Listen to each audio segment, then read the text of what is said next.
From MAGA to MEGA after Trump's victory. No, everything is not going to be okay. By Slavoj Žižek. Where does Trump's victory leave whatever remains of the left?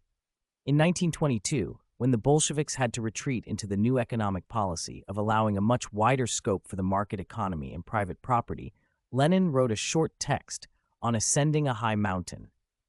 He uses the simile of a climber who has to retreat back to the 0 point, to the ground from his first attempt to reach a new mountain peak, in order to describe how one retreats without opportunistically betraying one's fidelity to the cause.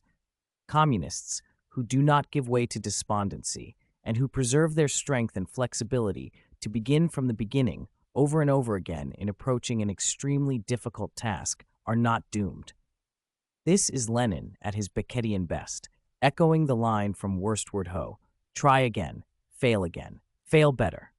Such a Leninist approach is needed more than ever today, when communism is needed more than ever as the only way to confront the challenges we face, ecology, war, AI, but when whatever remains of the left is less and less able to mobilize people around a viable alternative. With Trump's victory, the left reached its 0 point. Before we plunge ourselves into platitudes about Trump's triumph, we should note some important details. First among them being the fact that Trump did not get more votes than in the 2020 election, where he lost against Biden. It was Kamala who lost around 10 million votes compared to Biden. So it's not that Trump won big, it's Kamala who lost, and all leftist critics of Trump should begin with radical self-criticism. Among the points to be noted is the unpleasant fact that immigrants, especially from Latin countries, are almost inherently conservative.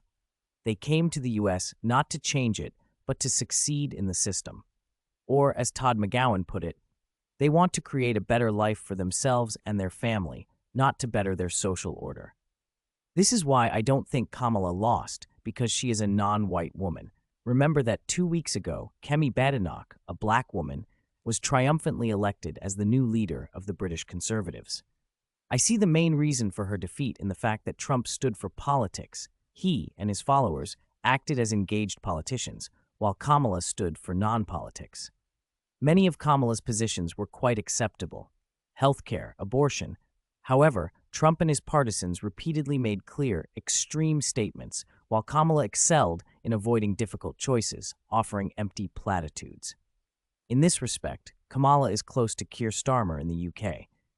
Just recall how she avoided taking a clear stance on the Gaza war, losing votes not only from radical Zionists, but also from many young black and Muslim voters. What Democrats failed to learn from Trumpians is that in a passionate political battle, extremism works. In her concession speech, Kamala said, "To the young people who are watching, it is okay to feel sad and disappointed, but please know it's going to be okay." No, everything is not going to be okay. We should not trust future history will somehow restore balance. With Trump's victory, the trend that brought close to power the new populist right in many European countries reached its climax.